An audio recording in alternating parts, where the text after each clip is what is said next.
Good morning. So on the Toro Dingo 4 paw, I think it's 322. Yeah, I went from the Kevlar wraps on the T4 type lug tires to just smooth tires, for better or worse. This is just a 4-ply though, so you have to be careful. And they're a lot lower load rating, but they will work great on grass. Now, on the converse, they suck on asphalt. I had a job the other day where I had to back out of the trailer and then make turns on asphalt. There was no other choices. It was a strange situation. But these things kind of get glued to this asphalt, and they get where they're jerking and bouncing and everything, and it was just a nightmare. So then, as to illustrate what I was doing, I was wrapping the regular Dingo tires with this material from the scrapyard. It's kind of like a fire hose or something, like mesh. That worked great, except for I didn't have time to do the fixing quite as right as it should have been done, and eventually they'd pull loose. I think with better hardware and a little more time, a guy could have made that work, but the stock tires couldn't be aired down. They didn't change size enough because they're like a hugely thick and tough material. They couldn't change size enough that you could air down and slide those off, right? So when you needed to change back and forth, you couldn't anyway.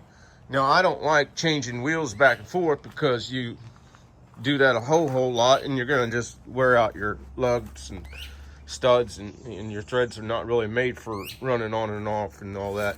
Now, these are a 20-inch compared to the 18s, and just so for when you reference, I'll show you what the original ones look like so that you know. Okay, hang on just a sec. You don't need to know my code. All right, there. That's what, just so you know, I can't show you the side of them, but whatever. That's what the original ones look like, and they are awesome tires. But in Florida, what happens is the lugs, they disturb the soil to the degree where you don't get traction, because traction is a component of both the tire surface and the surface. So if you're, once you get in sugar sand and stuff like that, once you spun, you're done. You're sinking. These stay on top. So net, they get better traction. It's just unfortunate that they don't understand that, because even on new machines, I'm looking at the giant mini loaders. I can't find tires for those either that work.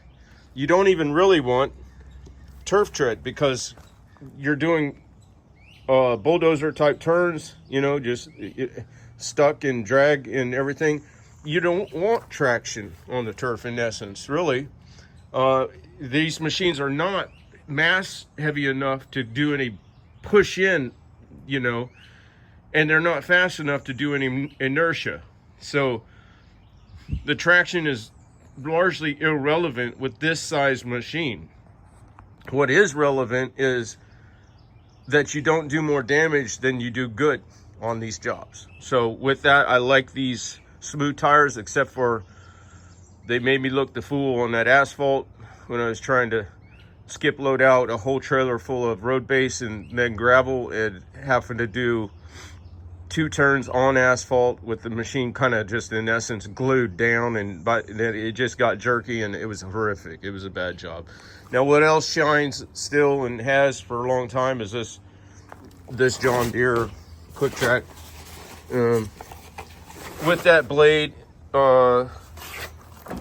it really just does it. And in that job too, I'll just say real quick, one of the frustrations was the customer was out there in my work envelope trying to rake stuff out after I was skip loading the base out, not waiting for me to do the final step. And then when I was in the final step, he was in the way. You know what I mean?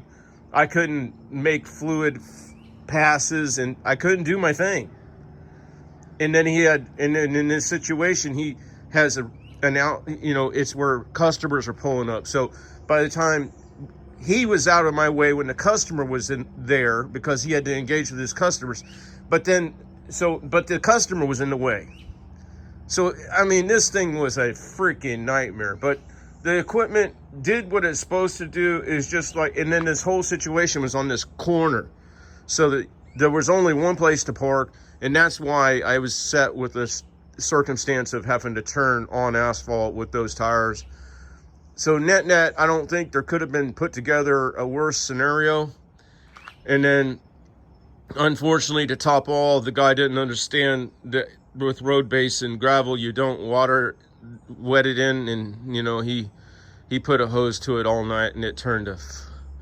I was so disappointed the next day, and thank God I went and checked it, because if he after turning that to full liquefaction, if the first customer pulled up onto that nasty mess, the clays and the fines and everything in the road base don't work when you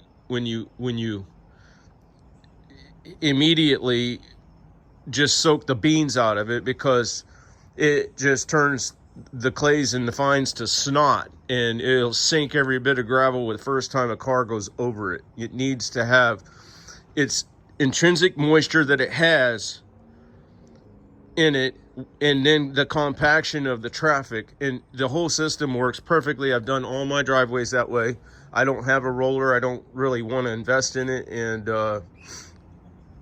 I've not had any problem. But you got to let things happen the way they're supposed to happen. You can't force it and try to put, it's not like, if it was all gravel, I could understand watering it and trying to get it to settle down and lock in. But when the sub base part is that type of material, the road base, before it's tightened up to put water to it, you're creating a swamp. So it was a nightmare. All right, y'all have a good day.